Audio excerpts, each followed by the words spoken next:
یانەی ئاشتی بۆ یەکەم جار لە مێژووی یانەکە و پارێزگای سلەیمانی نازاوی خولی نایبی تازە پێگەشتوانی یانەکانی کوردستانیان بەرز کردەوە.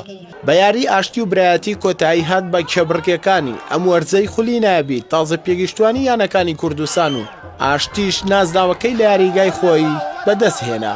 لە یاریگای ئاشتی و بامەدەبوونی سەرۆک و ئەندامان یەکێتی تۆپی پێی کوردستان و هاندەرێکی زۆر یانەی ئاشتی میوانداری برایەتی بەرێک سەوزی کرد. گێمی یەکەم یاریەکە بە بەهێزی یاری زانانی هەردوویانە دەستی پێکرد و چەندین هێرشی مەترسیداریشان کردە سەر گۆڵی یەکتری بەتایبەتی یانەی خاوەن یاریگا، بەڵام گۆڵکردن دواکەوت بۆ خولەکی 44 کاتێک ئیسماعیل ئەحمەد گۆڵی یەکەمی یاریەکەی بۆ ئاشتی تۆمار کرد.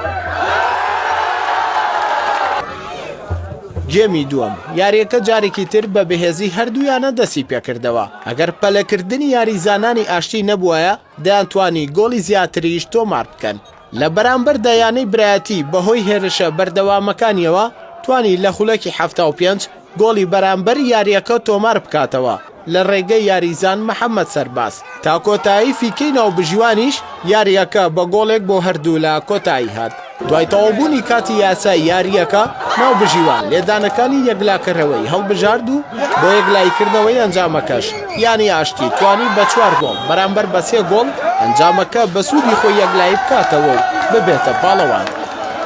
هەر لە کاتی جێبەجێکردنی لێدانە سزاکاندا بەهۆی بڕیاری ناوبژیوانەوە یانەی برایەتی لە یاریەکە کشانەوە، بەڵام دواتر بەشداریان کردەوە. پێشەکی بەناوی خی گەورە ئەمە وەکو تازە بگەشتوانی یانەی ئاشتی کە ماوەیەکی دەوە تقریبا 3 مانگ 4 مانگە بێت لە هەوڵ و ماندووبوونا بسوات بۆ خی گەورە کە توانیمان ئامانجەکەمان پێشین کە بووینە پاڵەوانی خولەکە وە سوپاسی لێش حەزەکەم سوپاسێکی تۆپی کوردستان کەم و هەروەها سوپاسی یانەی وەرچی برایەتیەکەم کە لە شانساق بە یاریکی زۆر زۆر جوانیان پێشەستی، بەڵام ترمە تۆش تۆپی پێەیە خی گەورە جاروای سەرکەوتون ناکە جارواشە سەرکەوتە بۆی لە دەستخۆشییان لەکەم و هیوادارم سەرکەوتوم دەستخۆشیش بۆ جەنابتە. لە تیپەکەی خۆم بە هەموو شێوەیەک ڕازیم بەبێ هیچ گومانێک باشترین یاریان کرد. تۆپان شەکۆتایە نزبەی دادوەر بەڵێ دادوەرەکە زۆر بەپەلەوەی ئەمە بیدۆڕێنین. دادوەرەکە زۆر لەوان بە خێراتر بن بۆی براوەی یاریەکە بن. ئەوە بوو لە 4 لێدانی سزای ئێمە بە بەردەوام پەنەرتەکانی بە یاریزانەکانی ئێمە شوێنی تۆپەکانی دەگۆڕی لە سازدا ئیوان هەر چۆنێک لێیاندا باید کێشە نەبوو. دووەش زۆر بەپەلەوە لە چانەم پەنەرتی وەی زانی خلاص بۆ خلاصشی کرد.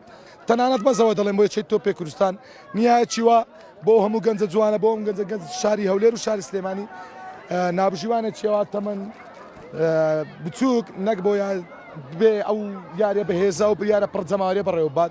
لە کۆتاییشدا و لە مەڕاسیمێکی تایبەتدا خەڵاتی یاریزانانی هەردوو تیپی یەکەم و دووەم و باشترینەکان لەلایەن بەرپرسان یەکێتی تۆپی پێی کوردستانەوە دابەشکران.